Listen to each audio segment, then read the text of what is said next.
अगर हम सिंगल मोल के लिए ले रहे हैं तो वहाँ पे आपका गैस इक्वेशन होती है P V equals R T.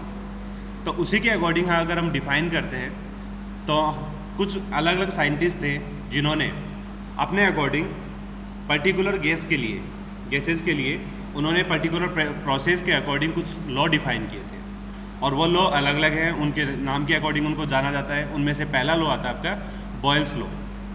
तो बॉयल्स लॉ ने 1662 में ये लॉ दिया था जिसके according if the temperature is constant as pressure of a gas increases the volume decreases. That means अगर आपके किसी भी सिस्टम में जहाँ पे आप स्टडी कर रहे हो उसके अंदर गैस का टेम्परेचर आपका कांस्टेंट है तो वहाँ पे उसका प्रेशर इंक्रीज होगा तो वॉल्यूम डिक्रीज होगा। तो that means pressure will be indirectly proportional to volume, या इन्वर्सली प्रोपोर्शनल कह सकते हैं इसको हम, कि जिसमें क्या हो जाएगा P is proportional to 1/V, या हम कह सकते हैं PV इक्वल्स कॉन्स्टेंट। तो PV इक्वल्स कॉन्स्टेंट में क्यों है? क्योंकि हमारे इक्वेशन क्या बनती है PV इक्वल्स RT, जो हमें पहले से पता है उसके बारे में। तो अगर हमें PV इक्वल्स RT के बारे में पता है तो यहाँ पे हमने देखा कि PV इक्वल्स K है, वो क्या है, टेम्परेचर कॉन्स्टेंट है यहाँ पे, और R पहले से ही आपका कॉन्स्टेंट होता है, यूनिवर्सल गैस कॉन्स्टेंट। तो इस तरह से आपकी इक्वेशन क्या हो गई, PV इक्वल्स K में एक कांस्टेंट इक्वेशन हो गई जिसमें आपका प्रेशर एंड वॉल्यूम दोनों का मल्टीप्लिकेशन है, वो कंपोनेंट हमेशा कांस्टेंट रहेगा। इसलिए हम लिख सकते हैं इसको P1V1 इक्वल्स P2V2। आपकी इनिशियल जो स्टेट है और आपकी फाइनल स्टेट है, दोनों स्टेट्स के ऊपर आपके प्रेशर एंड वॉल्यूम का मल्टीप्लिकेशन है वो इक्वल रहेगा। तो ये चीज़ हमें यहाँ पे डिफाइन की है बॉयल्स ने। तो बॉयल्स के अकॉर्डिंग इस लॉ को जाना जाता है जिसमें PV इक्वल्स कांस्टेंट होता है और यहाँ पे टेम्परेचर कांस्टेंट रहेगा। हमें इन्हीं चीज़ों के बारे में फोकस करना है। हमें पता होना चाहिए कि बॉयल्स के अकॉर्डिंग जो लॉ डिफाइन किया गया था उसमें क्या कांस्टेंट है, टेम्परेचर। तो टेम्परेचर कांस्टेंट है तो then law will be become PV equals constant. अब हम सेकेंड लॉ की बात करते हैं। जो नेक्स्ट लॉ है आपका, तो नेक्स्ट है आपका चार्ल्स लॉ। और चार्ल्स ने क्या डिफाइन किया? चार्ल्स ने डिफाइन किया if the pressure is constant as temperature of a gas increases the volume increases. That means अगर आपके प्रोसेस के अंदर प्रेशर कांस्टेंट रखते हैं तो प्रेशर कांस्टेंट होगा तो जैसे ही गैस का टेम्परेचर राइज होगा वैसे ही उसका वॉल्यूम भी इंक्रीज होगा। तो that means volume will be directly proportional to temperature. Temperature increase कर रहे हैं तो उसका वॉल्यूम इंक्रीज हो रहा है। तो ये आपका कौन सा लॉ है? Charles law. और इसको हम डिफाइन अगर करना चाहें तो इसे हम डिफाइन कर सकते हैं V/T इक्वल्स कांस्टेंट, क्योंकि यहाँ पे जो प्रेशर था वो हमारा कांस्टेंट हो गया। और अगर हम इसे गैस लॉ के अकॉर्डिंग इक्वेशन को लिखते हैं तो इक्वेशन में क्या होता है PV इक्वल्स RT, और यहाँ पे T को हम लेफ्ट हैंड साइड के ऊपर लेके आ गए और P है वो कांस्टेंट है तो उसे हमने राइट हैंड साइड पे R की तरफ रख दिया। तो हमारी इक्वेशन बन जाती है V/T इक्वल्स R/P, जहाँ पे R भी कंपोनेंट आपका कांस्टेंट है और P हमने यहाँ पे कांस्टेंट लिया है तो प्रेशर भी कांस्टेंट हो गया। तो कंप्लीट जो कंपोनेंट है R/P वो एक कांस्टेंट कंपोनेंट आ जाता है। तो इसीलिए ये इक्वेशन आपकी बन जाती है V/T इक्वल्स कांस्टेंट। तो ये आपकी इक्वेशन जो है वो किसके लिए डिफाइन की गई है? According to Charles law. और इसके अंदर एक बात ध्यान रखनी है कि जो टेम्परेचर हम ले रहे हैं वो आपका केल्विन में लेते हैं। तो ऑलमोस्ट स्टार्टिंग से हम यही देख रहे हैं कि फर्स्ट लॉ के अकॉर्डिंग जब भी हम टेम्परेचर को डिफाइन करते हैं तो टेम्परेचर को हम केल्विन स्केल के ऊपर यहाँ पे डिफाइन करते हैं। और अगर डिग्री सेल्सियस में है तो उसे हम 273.15 ऐड करके उसे केल्विन में कन्वर्ट कर सकते हैं। तो ये आपका सेकेंड लॉ था। इसके अंदर आपका कॉन्स्टेंट क्या है? प्रेशर। और पहले वाला जो आपका था बॉयल्स लॉ, उसके अंदर आपका कांस्टेंट क्या था? टेम्परेचर। ओके। अब थर्ड लॉ जो है आपका वो है गेल-लुसाक लॉ।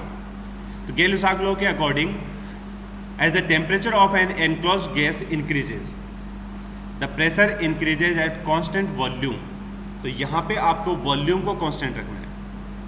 यहाँ पे ये चीज़ डिफाइन होगी कि आपका वॉल्यूम इसमें अगर हम कांस्टेंट रखते हैं तो आपके प्रेशर और टेम्परेचर में क्या रिलेशन रहता है। तो अगर वॉल्यूम कांस्टेंट होगा तो जो रिलेशन आपका प्रेशर कांस्टेंट होने के ऊपर वॉल्यूम और टेम्परेचर में था वही सेम रिलेशन आपका यहाँ पे वॉल्यूम कांस्टेंट होने के ऊपर प्रेशर और टेम्परेचर में होगा। तो वॉल्यूम अगर कांस्टेंट है तो ये आपकी इक्वेशन बन जाएगी P/T इक्वल्स कांस्टेंट। तो ये जो लॉ है ये आपका जाना जाता है गे-लुसाक लॉ के अकॉर्डिंग। तो ये 3 अलग अलग लॉ हैं जो कि आपको डिफाइन करते हैं कि आपके प्रेशर के ऊपर, आपके टेम्परेचर के ऊपर और आपके वॉल्यूम के ऊपर, तीनों के ऊपर आपका प्रोसेस है वो किस तरह से डिपेंड होता है। किसी भी एक प्रोसेस को या किसी भी एक प्रॉपर्टी को अगर हम कांस्टेंट लेते हैं तो बाकी की 2 प्रॉपर्टीज़ जो हैं उन दोनों प्रॉपर्टीज़ में क्या रिलेशन रहेगा, कैसे वो एक दूसरे के ऊपर डिपेंडेंट होंगी। तो इन्हीं के अकॉर्डिंग हमने देखा कि तीनों लॉ में अलग अलग एक प्रॉपर्टी को हमने कांस्टेंट लिया था। फर्स्ट बॉयल्स में हमने टेम्परेचर को कांस्टेंट लिया, सेकंड चार्ल्स उसके अंदर हमने प्रेशर को कांस्टेंट लिया है, एंड थर्ड गे-लुसाक उसके अंदर हमने कांस्टेंट वॉल्यूम प्रोसेस लिया। तो इस तरह से आपके तीनों अगर डिफरेंट प्रोसेसेस हैं उनके अंदर आपने एक एक प्रॉपर्टी आपने कांस्टेंट ली है और उसके बाद आपने देखा है कि उनके अकॉर्डिंग दूसरी 2 प्रॉपर्टीज़ हैं उनके ऊपर आपके इफेक्ट हो रहे हैं और वो इफेक्ट हैं वो हमें यहाँ पे गैस के लिए स्टडी करने होते हैं। तो गैस लॉ के अकॉर्डिंग हमारे इक्वेशन जो बनती है PV = RT, अगर हम तीनों जो आपके लॉ हैं उनको अगर हम ऐड कर देते हैं तो वही इक्वेशन हमारी वहाँ पे हमें मिल जाती है। तो वही चीज़ें हैं घुमा फिरा के कि आपको गैस लॉ है वो भी पता होना चाहिए कि गैस लॉ आपका क्या रहता है PV = RT। आपके इसके अकॉर्डिंग अगर आपसे पूछा जाता है कि आपका चार्ल्स लॉ क्या है तो वो आपको पता होना चाहिए कि दैट मीन चार्ल्स लॉ में आपका प्रेशर कांस्टेंट रहेगा तो उसे हम कन्वर्ट कर सकते हैं। अगर आपसे पूछा जाता है बॉयल्स लॉ क्या है तो बॉयल्स लॉ में आपने टेम्परेचर को कांस्टेंट रखना है। तो टेम्परेचर अगर कांस्टेंट होगा तो गैस लॉ से आपका टेम्परेचर कांस्टेंट करने के बाद बॉयल्स लॉ भी आप इजीली लिख सकते हो, कैलकुलेट कर सकते हो। तो इस तरह से ये सिंपल लॉ है जिनके बारे में हमें पता होना चाहिए और नॉलेज आपको रखना ज़रूरी है। तो इसीलिए इन तीनों लॉ को आप अगर नोट करना चाहो तो नोट कर सकते हो, अदरवाइज आपको नोट्स के अंदर ये मिल जाएंगे, आप वहाँ से नोट कर लेंगे।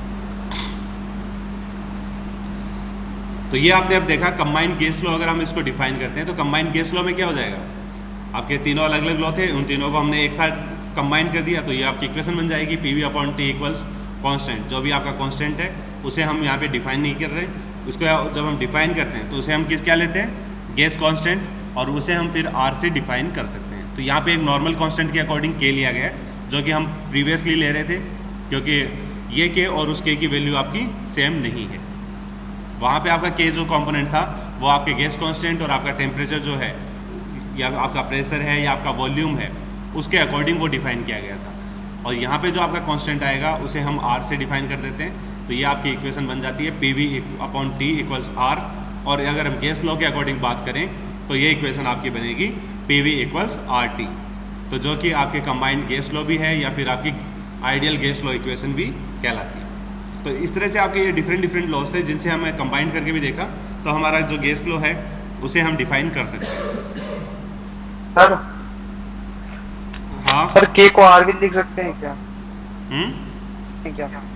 इसके बारे में आपने पढ़ा था कि PV = nRT, जिसमें the moles of gas is no longer a constant and is now represented by n। तो अगर हम नंबर ऑफ मोल्स के लिए ले रहे हैं तो वहाँ पे हम n से डिफाइन करते हैं, और अगर सिंगल के लिए ले रहे हैं तो हमारा इक्वेशन क्या हो जाती है PV = RT, जहाँ पे आपकी R की वैल्यू यहाँ पे अलग अलग गिवन है। इसके बाद एक लॉ आता है आपका इसके अंदर, ये तो आपके आइडियल वर्सेस रियल गैसेज हैं जो हमने पढ़ा भी था कि आइडियल गैसेज हैं वो आपके गैस लॉ को डिफाइन करती हैं, और रियल गैसेज होती हैं वो आपके आइडियल जो लॉ है आइडियल गैस लॉ उनको फॉलो नहीं करती। देन नेक्स्ट लॉ आपका आता है Dalton's law of partial pressure. Dalton's law of partial pressure क्या डिफाइन करता है कि in a mixture of gases the total pressure is the sum of the partial pressure of the gases at constant pressure. तो that means आपके जितनी भी gases हैं, अगर आपने एक गैस मिक्सर यूज़ लिया किसी भी कंटेनर के अंदर और उस गैस मिक्सर में आपके अलग अलग गैसेज थी और उन गैसेज का प्रेशर आपका डिफरेंट प्रेशर था, तो यहाँ पे आपका जो टोटल प्रेशर होगा वो उन सब का टोटल सम रहेगा। जैसे आपकी नंबर ऑफ गैसेज में gas 1, gas 2, gas 3 and so on, जितनी भी गैसेज हैं उनका अलग अलग प्रेशर है, P1, P2, P3 and P3, P4 and Pn। तो जितनी भी गैसेज होंगी उन सब का अलग अलग जितना प्रेशर होगा वो प्रेशर अगर हम सम कर देते हैं, सबको ऐड कर देते हैं, तो वो आपके उस मिक्सर के टोटल प्रेशर के इक्विवेलेंट होगा। तो आई थिंक ये आपका लॉ है, कोई बहुत ज़्यादा टिपिकल नहीं है। इसमें सिंपल सा यही समझना है कि अगर हमने एक कंटेनर लिया और उस कंटेनर के अंदर आपके डिफरेंट गैसेज हैं, जैसे air contains O2, N2 and CO2 and trace amount of other gases. What is the partial pressure of O2 at 101.30 kilopascal of total pressure? If the partial pressure of N2 and CO2 and other gases is 79, 0.040 and 0.94 kilopascal respectively. तो यहाँ पे हमें ये पूछा गया है कि एक ये मिक्सर है जिसके अंदर आपके O2 का प्रेशर कितना होगा। तो O2 का प्रेशर कितना होगा, टोटल प्रेशर हमारा दिया हुआ है कि 101.30 है, ये P टोटल है वो 101.30 है। एंड देन हम ये जो अदर गैसेज के प्रेशर है वो इसमें से अगर माइनस कर देते हैं तो रिमेनिंग प्रेशर जो आएगा वो हमारा किसका आ जाएगा, O2 का। इसमें से हम 79.10 माइनस कर देंगे, 0.040 माइनस कर देंगे एंड 0.94 किलोपास्कल माइनस कर देंगे। ये तीनों वैल्यूज अगर हम इसमें से माइनस कर देते हैं तो हमारे पास जो रिमेनिंग प्रेशर बचेगा वो प्रेशर इस मिक्सर में O2 का होगा। तो यही इस लॉ में डिफाइन किया गया है कि अगर हमारा मिक्सर है और उस मिक्सर में अलग अलग गैसेज हैं तो उन गैसेज का कितना डिफरेंट प्रेशर्स होगा और उन प्रेशर को हम कैसे टोटल प्रेशर के अंदर काउंट करते हैं और उनका क्या कंपोनेंट रहता है जो कि टोटल प्रेशर में काउंट होता है। तो आई थिंक यहाँ तक ये क्लियर है चीज़ें। तो वान डर वाल्स लॉ है वो भी आपका क्या है, आपकी इक्वेशन ऑफ स्टेट है उसी का एक्सटेंडेड वर्जन है। आपकी इक्वेशन ऑफ स्टेट क्या थी, PV इक्वल्स RT। तो यहाँ पे वान डर वाल्स इक्वेशन जो है उसको अगर आप देखोगे तो यहाँ पे आपको पता चलेगा P plus A/V² into V minus B equals RT। तो यहाँ पे एक जो कंपोनेंट है वो आपका किसका है, प्रेशर का, और दूसरा कंपोनेंट है वो आपका किसका आ रहा है, वॉल्यूम का। तो ये दोनों अलग अलग कंपोनेंट आपके आ रहे हैं। तो वही आपके कंपोनेंट्स हैं जो कि आपकी नॉर्मल जो गैस इक्वेशन थी उसके अंदर आते थे, और यहाँ पे उन्हीं को थोड़ा सा एडवांस कन्वर्ट किया गया है और उनको कन्वर्ट करने के बाद ये इक्वेशन जनरेट होती है। तो an equation of state taking account of the volume occupied by the molecules and the attractive forces between them.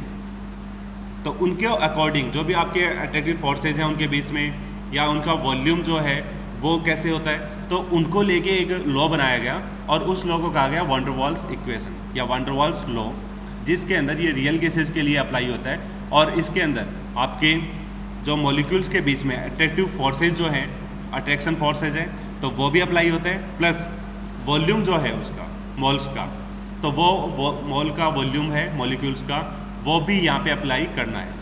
और हमने देखा था कि आपकी आइडियल गैस जो लॉ था, आइडियल गैस लॉ के अंदर क्या था कि हमने नेग्लेक्ट कर दिया था कि जो मॉलिक्यूल है उनका वॉल्यूम क्या होता है, नेग्लिजिबल, क्योंकि टोटल वॉल्यूम से वो वॉल्यूम बहुत कम होता है, तो इसीलिए हम उसको वहाँ पे नेग्लेक्ट कर देते हैं। तो वहाँ पे हमने ये कंपोनेंट जो है A/V² ये भी हमने नेग्लेक्ट कर दिया था, एंड माइनस B जो कि आपका मॉलिक्यूलर इसके अंदर फोर्सेज जो हम डिफाइन कर रहे हैं, तो वो फोर्स है यहाँ पे, वो भी हम इसको यहाँ पे कैंसिल आउट कर रहे हैं। तो इसलिए हमने वहाँ पे देखा था कि आपके आइडियल इक्वेशन में और रियल इक्वेशन में क्या डिफरेंस आ सकता है। तो वान डर वाल्स जो इक्वेशन है वो आपकी रियल केसेस के लिए इक्वेशन को डिफाइन करती है, जहाँ पे A और B है वो वान डर वाल्स कांस्टेंट है, और इनके अलग अलग जो कंपोनेंट है A/V², तो ये आपका मॉलिक्यूलर अट्रैक्टिव फोर्सेज आ जाता है, और आपका B है तो वो आपका मॉलिक्यूल्स वॉल्यूम आ जाता है। तो इस तरह से हम इसको डिफाइन कर सकते हैं कि आपकी इक्वेशन है वो क्या बन जाएगी, P plus A/V² into V minus B equals RT। तो आपके लिए ये इंपॉर्टेंट है कि आप इस इक्वेशन को ऐसे समझें और इस इक्वेशन की क्या वैल्यू है वो आपको पता रहे। मोस्टली एग्जाम्स में इनके ऊपर ज़्यादा न्यूमेरिकल्स नहीं पूछे जाते, बट आपके इन लॉ के बारे में, इन इक्वेशंस के बारे में आपको पता रहना चाहिए, इसलिए ये आपको बताना या डिफाइन करना ज़रूरी है।